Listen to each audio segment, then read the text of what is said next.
নামাজ রোজা যেখানে, বোমাবাজি যেখানে, উচ্চ স্বরে বলে মারহাবা। আমি তোমাদেরকে দোয়া করব, আল্লাহ পাক যেন তোমাদেরকে নবীর প্রেমে আশিক রাসূল বানায়। আল্লাহ তাআলা আদম আলাইহিস সালামের মুখের উপরে যখন নূরে মুহাম্মাদি এনে দিলেন, আদম আলাইহিস সালাম বললেন কুররাতা আইনি বিকা ইয়া রাসূলুল্লাহ সাল্লাল্লাহু আলাইহি ওয়াসাল্লাম। মুখ থেকে চুমা দিয়ে চোখে মুছে দিলেন। তোরে বোঝা গেল এই চুমাটার বয়স কেউ লিখেছে 52,000 বছর, কেউ লিখেছে 33,000 বছর, সর্বশেষ এই চুমাটার বয়স হচ্ছে 26,000 বছর। জোরে বলো আল্লাহু আকবার। সমাজ একটা কথা আছে, বাবার 2 রকমের সন্তান। এক রকমের সন্তান বলে বাবার বাধ্য সন্তান, আর এক ধরনের সন্তানকে বলে বাবার অবাধ্য সন্তান। যারা নাকি মিলাদ কিয়াম করে, নবীকে নূর মানে, নবীর নামে চুমা দেয়, তারা বাবা আদমের বাধ্য সন্তান, সুন্নি। এই জন্য সুন্নি সম্মেলন। আর যারা ইয়া রাসূলুল্লাহ বলে তারা বাধ্য সন্তান। আর যারা নবী মানে না, বাবা আদম আলাইহিস সালামের অবাধ্য সন্তান, তারা চুমো দেয় না, ইয়া রাসূলুল্লাহ লেখে না। জোরে জোরে বলো ঠিক কিনা? আমরা ইয়া রাসূলুল্লাহ শব্দ মানি কি মানি না? সবাই একটু জোরে বলো ইয়া রাসূলুল্লাহ।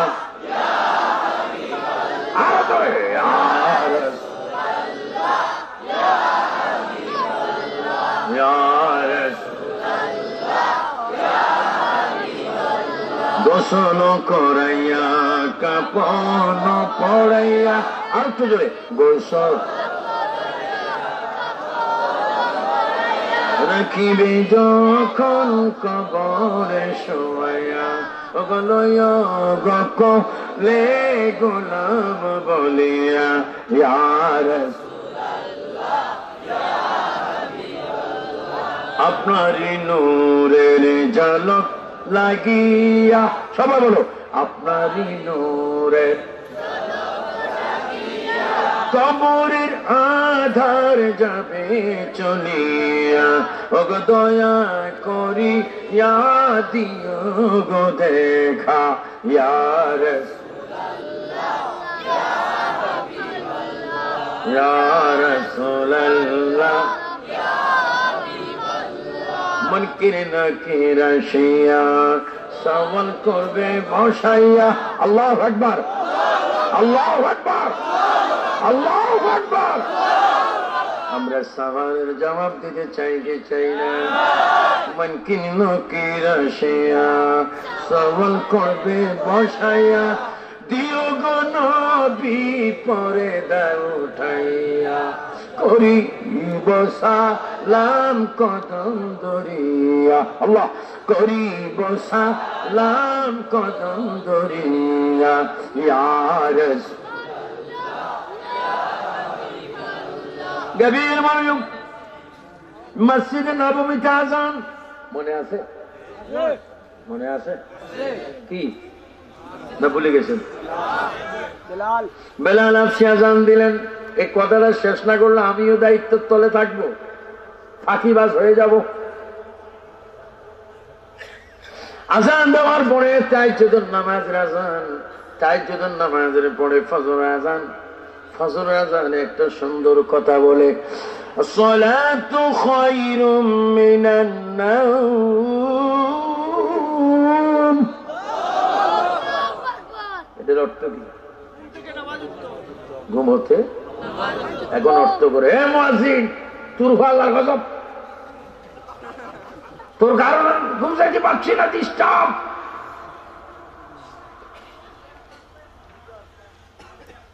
আমি লন্ডন পপুলার এক মসজিদে ওয়াজ করতেছিলাম 91-এ। তো পুলিশ আর কুত্তা ছিল, পুলিশও ছিল, কুত্তাও ছিল।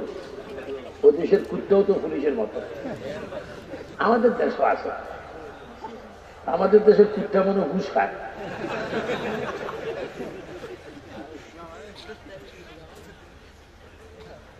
কুষ্ণা হাইরে ইয়াবা বাবা দেশে ঢুকলে না ছেলেরা খায়, যেগুলা না ঢুকে এই দেশের কোটি কোটি ছেলেদের চরিত্র ঠিক থাকবে, ঠিক কিনা?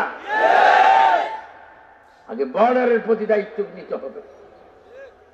আসলে না খায়, আবার খাইলে জেল হয়, জীবন কি হয়? বরবাদ হয়। বর্ডার যদি সতর্ক থাকে এগুলো আসবে কিভাবে আসে? মনে হয় ইয়াবা বাবা ট্যাবলেট এগুলো উড়াল দিয়ে আসবে। আমি কি বলতেছিলাম? ও লন্ডন, ও কুকুরের পুলিশ ডিটিএন পপুলার। তো হঠাৎ আমি সবারই বলছি, বলেন ইয়া রাসূলুল্লাহ। তো সবাই যখন ইয়া রাসূলুল্লাহ বলছে, পুলিশ আর কুত্তা দিছে বল। যাই আমার বিরুদ্ধে মামলা করছে। এক সুফি আইসে, সুফি বক্তা, এটার আওয়াজে আমার হার্ট অ্যাটাক হতেছে। কোন মতে আমি জীবন বাঁচাইছি, তাকে গ্রেফতার করা হোক, নাহলে আমি দুঃখিত।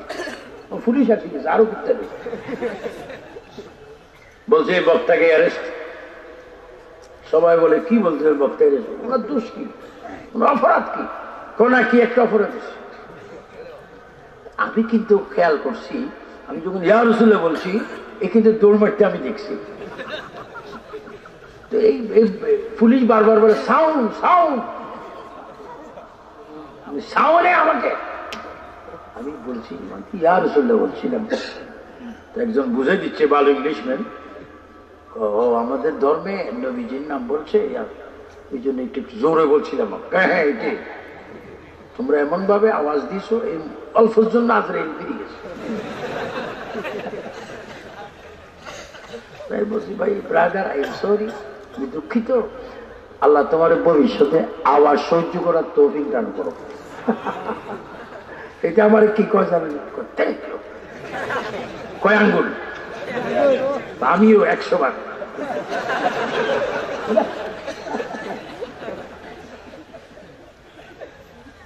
ইয়া রাসূলুল্লাহ, যাত্রার কানে যাত্রার অন্তরে সহ্য হয় না।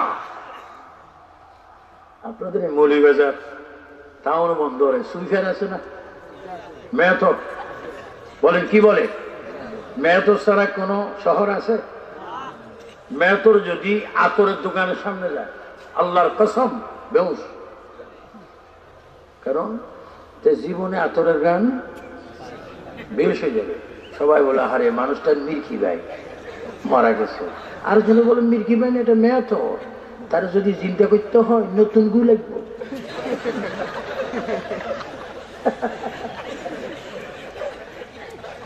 আমরা হচ্ছি নবীর পাগল, সুবহানাল্লাহ। ওরা আমরা কার পাগল? আমরা কব ইয়া রাসূলুল্লাহ চাই কি চাই না? আমি 3 বার বলবো, আপনার 3 বার বলবেন নারে রিসালাত। বলুন আরো জোরে, 2 হাত তুলে নারে রিসালাত, নারে রিসালাত, নারে রিসালাত। আমরা নবীর শান, নবীর মান, নবীর ইজ্জত, নবীর মহব্বত, নবীর মুজিজা, নবীর সুন্নাত, নবীর আদর্শ আমরা চাই কি চাই না? এটাকে বলো শান-ই মুস্তাফা, ওয়া রাফা'না লাকা যিকরাক। যে আয়াতটা আমি পড়েছিলাম, সিদ্দিক আকবর আজান হলো, আজানের পরে নামাজ পড়াইলেন। নামাজ পড়ে দেখবেন ফজর আর আসর এই দু টাইম ইমামরা নামাজ পড়ে একটু পূর্ব দিকে ফিরে বসে, ঠিক কিনা? কয়েকটা ফজর এবং আসর একটু ফিরে বসে। যে সিদ্দিক আকবর ফজর পড়ে ফিরে বসলেন, ওনার চোখ দিয়ে, চক্ষু মুবারক দিয়ে পানি বাইর হচ্ছে, সিনা পেশে যাচ্ছে। সাইয়েদনা ওমর বলেন, ওগো আবু বকর কেন কাঁদছেন? বলেন নামাজ পড়াইলেন ভালো, নামাজের পরে আপনার চোখের মধ্যে পানি দেখতে পাচ্ছি কেন বলুন? সিদ্দিক আকবর বলে, আমি কেন কাঁদছি সেটা আপনাকে আমি পরে বলবো। ওমর রাদিয়াল্লাহু তাআলা বলেন, ইয়া আবু বকর, ওগো আবু বকর, হয়তো কেউ আপনাকে মনে কষ্ট দিয়েছে, হয়তো কেউ আপনাকে গালিগালাজ করেছে, আপনি বলুন আমার সাইফুন তলোয়ার দিয়ে তাকে আমি 2 ভাগ করে দিই। আপনি বলুন কেন আপনি এইভাবে কাঁদছেন? সিদ্দিক আকবর চোখের পানি ছেড়ে বলে, ওমর ধৈর্য ধারণ করে শোনো, আমাকে কেউ মারেনি, কেউ কাঁদেনি, গালি দেয়নি, আমি তাই যদি নামাজ আগে কয়েক মিনিট ঘুমাইছিলাম, এই ঘুমের ঘরের মধ্যে আমি দেখতে পেরেছি আল্লাহর প্রিয় রাসূল সশরীরে রওজা পাক থেকে আমার ঘরে এসে আমার কুফানের উপর হাত রেখে আমাকে চুমা দিয়ে নবী বললেন, আবু বকর রে, আমি কবরে একা একা আর কয়দিন থাকবো, তুমি কেন আসো না?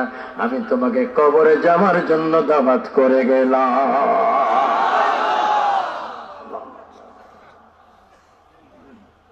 কোথায় যাওয়ার জন্য?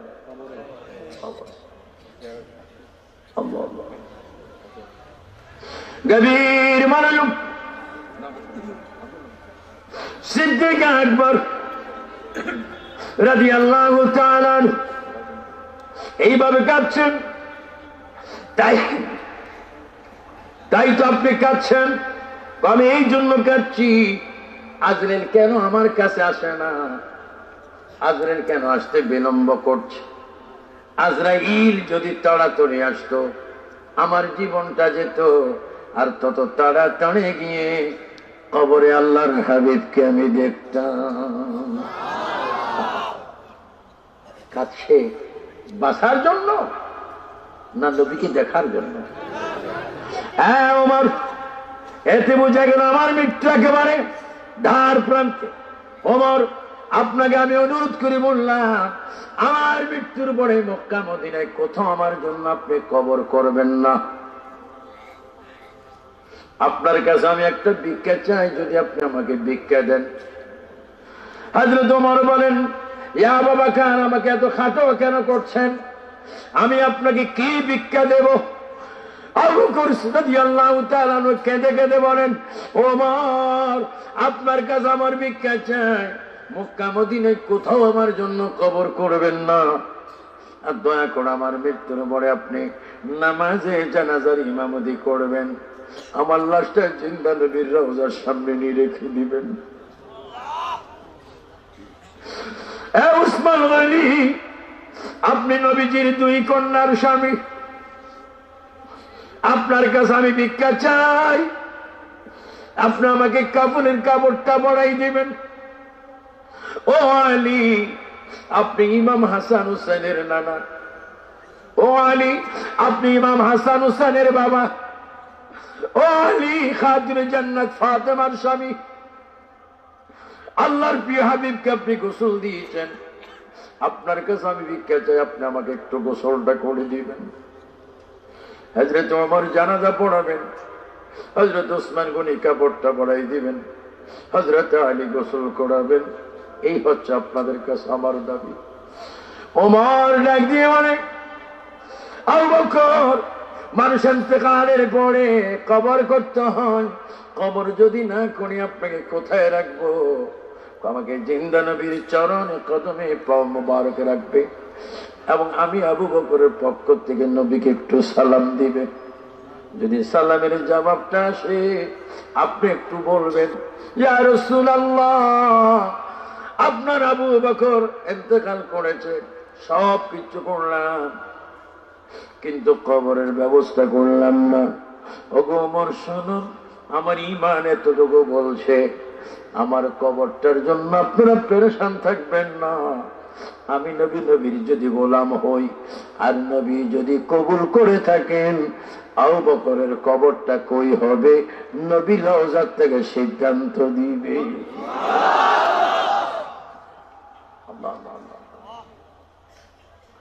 সিদ্দিক আকবর ইন্তেকাল হলেন।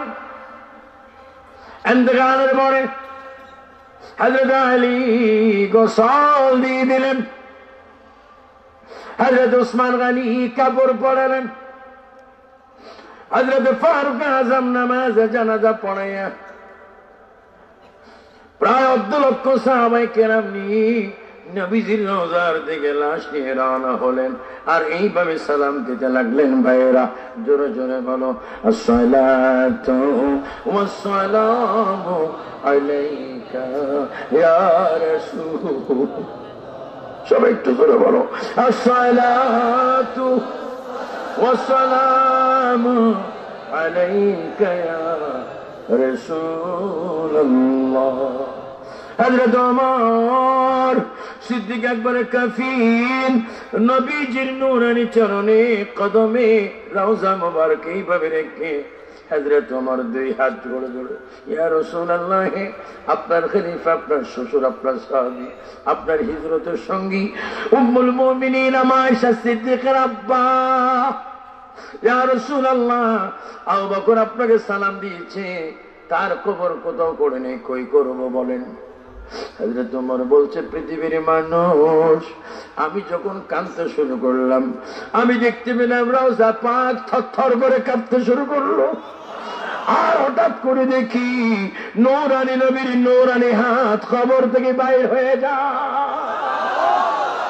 কবর থেকে বাইর হয়ে ইশারা দিয়ে বলছে, ও মরে, আর একটা মিনিট দেরি করো না, আমার বন্ধু আবু বকরকে আমার সাথে লাগাইয়া কবর দাও, আমি তাকে কবরে নিজে রিসিভ করব।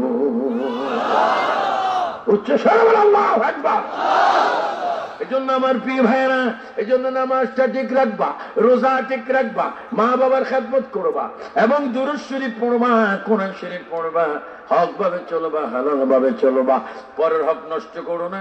আশেপাশে যদি কবরস্থান থাকে পড়ব, বড় যদি কবরে গিয়ে থাকে, জুমার রাত্রে অর্থাৎ বৃহস্পতিবার রাত্রে মাগরিবের পড়ে অথবা জুমার দিন জুমার নামাজ পড়ে আব্বা আম্মার কবর জিয়ারত করবা, দাদা দাদির কবর জিয়ারত করবা, আর এইভাবে সালাম দিবা, আসসালামু আলাইকুম ইয়া আহলাল কবর, হে কবরবাসী, তোমাদের প্রতি আমাদের সালাম, তোমরা আমাদের আগে গিয়ে সেরেছো, আমরা তোমাদের পেছনে পেছনে আসতেছি।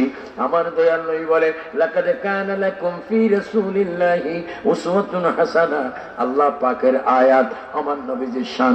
তোমরা যদি চলার যে পথে, তোমরা থাকার পথে, পারিবারিক জীবন, রাষ্ট্রীয় জীবন, আন্তর্জাতিক জীবন, সামাজিক জীবনে যদি নবীর সুন্নাতকে, নবীর আদর্শকে তোমরা যদি তোমাদের লাইফের সাথে সংযুক্ত করো, আমি আল্লাহ গ্যারান্টি দিলাম, ফাদখুলি ফি ইবাদি ওয়াদখুলি জান্নাতি, নবীর কারণে আমি তোমাদেরকে জান্নাত দান করব।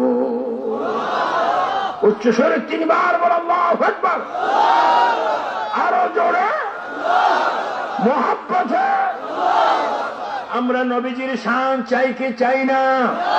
ওলি আল্লাহর শান চাই কি চাই না? ওলি আল্লাহরা যদি না আসতো এই দেশে ইসলাম আসতো নাকি?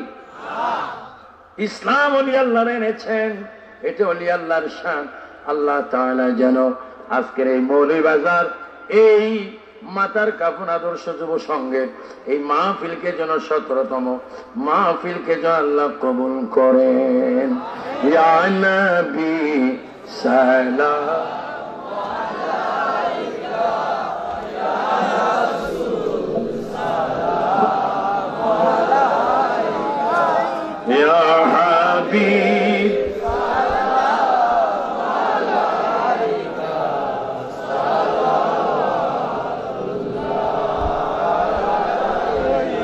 সাইয়্যিদি ইয়া রাসূলুল্লাহ, ইয়া হাবিবাল করিতে আল্লাহ রদিদার। জোরে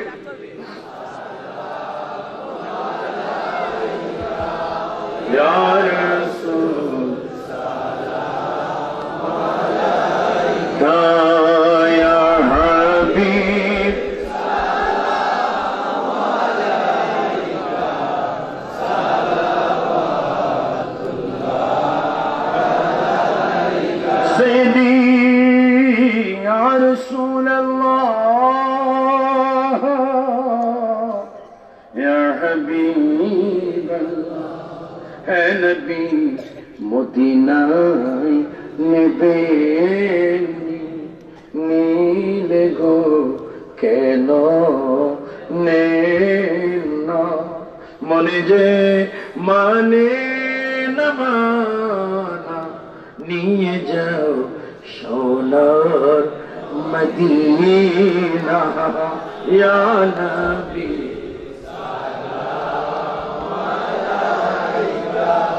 ইয়া রাসূল সালাম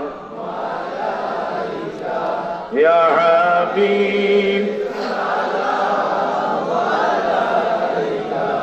সালাম जन्नत का नक्शा मदीना रेशों का काबा मदीना काबे का काबा मदीना नबीजी रौजा मदीना या नबी सलाम अलैका या रसूल सलाम अलैका या हबीब